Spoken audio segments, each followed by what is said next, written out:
At 10:15 p.m., laughter filled the theater. A single line, "You sock-dologizing old man trap," brought the crowd to roaring amusement. That's when John Wilkes Booth, a celebrated actor who knew every corridor of the building, slipped quietly into the president's box. He raised a small .44 caliber Derringer pistol, pressed it behind Lincoln's left ear, and fired. The laughter stopped. Lincoln slumped forward. Booth leapt from the balcony shouting, "Sic semper tyrannis," thus always to tyrants, the motto of Virginia. He landed awkwardly, breaking his leg, but managed to escape into the night. Lincoln was carried across the street to the Peterson house. He never regained consciousness. At 7:22 a.m., April 15, 1865, the 16th President of the United States was dead. And yet, for all the chaos that followed, the manhunt, the headlines, the mourning, one question still remains. Why was Lincoln really killed?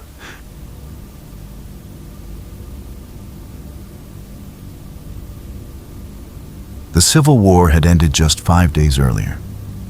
April 9th, 1865, at Appomattox Courthouse, when General Robert E. Lee surrendered to Ulysses S. Grant. Lincoln's vision for the future was clear. Reconciliation, not revenge. He wanted the South rebuilt, not punished, with malice toward none, with charity for all.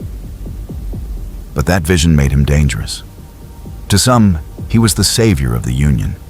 To others, the destroyer of the old America. The radical Republicans in Congress wanted harsh reconstruction, military occupation, confiscation of Southern lands, and new political power. The Southern elite wanted their world restored, slavery gone, but hierarchy intact. Lincoln stood in the middle, too forgiving for one side, too radical for the other. Booth was no lone madman. He was part of a Confederate spy network that had operated from Canada, plotting raids and kidnappings throughout the war. At first, the plan was to kidnap Lincoln and trade him for Confederate prisoners. That failed. Then came the whispers that peace would be built on mercy, that Confederate leaders would live, that Lincoln might even welcome black men into the vote. For Booth, this was blasphemy. He saw himself as Brutus, striking down the tyrant to save the Republic. But look closer. Booth's contacts included Confederate agents like John Surratt, whose mother's boarding house in Washington served as the conspirators' meeting place. His network stretched to Richmond and Montreal, both hotbeds of post-war intrigue. Even today, letters and intelligence reports hint that money and orders may have flowed from former Confederate circles, possibly through the Confederate Secret Service.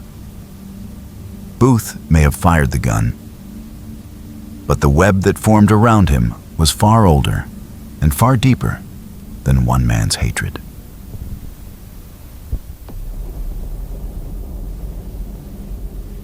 April 14th was meant to be more than an assassination. It was a decapitation strike. While Booth targeted Lincoln, his co-conspirators Lewis Powell and George Atzerodt moved against the Secretary of State and the Vice President. Powell stormed William H. Seward's home, stabbing him repeatedly. Atzerodt was assigned to kill Andrew Johnson, but lost his nerve and fled. If all three attacks had succeeded, the U.S. government would have collapsed overnight, leaderless, paralyzed, and vulnerable to Confederate resurgence. Only Lincoln died. But the plan revealed the scale of the conspiracy. Booth fled through Maryland into Virginia, aided by Confederate sympathizers. For 12 days, he hid, first in Dr. Samuel Mudd's home on April 15th, then the home of Samuel Cox the next day. Crossing to Virginia on the 23rd, He stayed in a cabin house of William Lucas, a free black, and then finally Garrett's farm. On April 26, 1865, Union soldiers surrounded a tobacco barn on the Garrett farm. Booth refused to surrender. The barn was set ablaze. A soldier, Boston Corbett, fired through a crack in the wall, striking Booth in the neck. As he lay dying, Booth whispered, "Tell my mother I died for my country."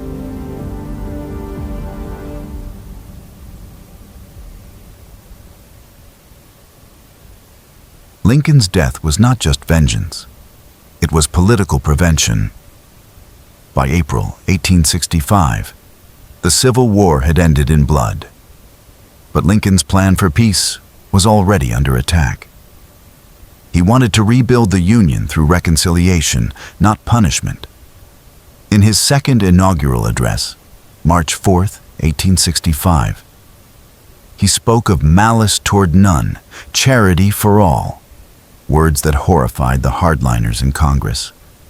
Lincoln planned to restore the Southern states quickly under his 10% plan, requiring only 10% of voters to swear loyalty before rejoining the Union.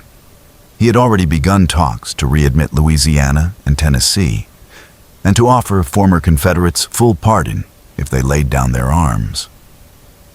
But to the radical Republicans, men like Thaddeus Stevens and Charles Sumner, that mercy was betrayal. They wanted the South ruled under military occupation, its leaders tried for treason, and its economy rebuilt under Northern control. They saw Reconstruction as a chance for political and financial domination. A new war fought through legislation and contracts instead of guns. Lincoln also stood against their plan to punish the South economically.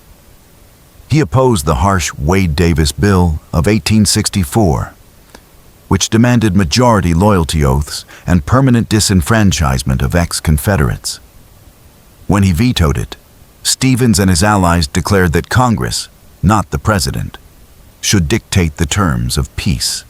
At the same time, powerful Northern industrialists and speculators saw profit in the ashes. Railroad barons, war contractors, and bankers wanted Reconstruction run by their hands, and Lincoln's cautious approach threatened their designs. His death on April 15, 1865, changed everything.